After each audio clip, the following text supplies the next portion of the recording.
Stop buying lemon curd. In just 10 minutes, you can make a silky, tangy, bakery-style lemon curd at home.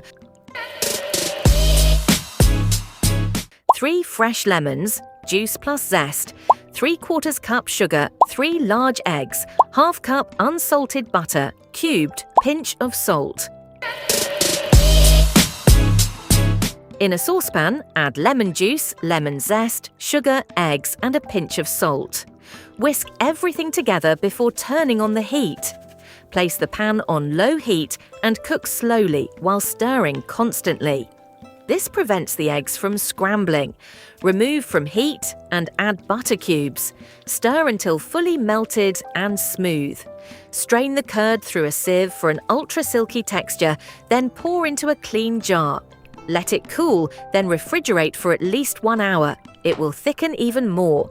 And that's it, bright, creamy, homemade lemon curd.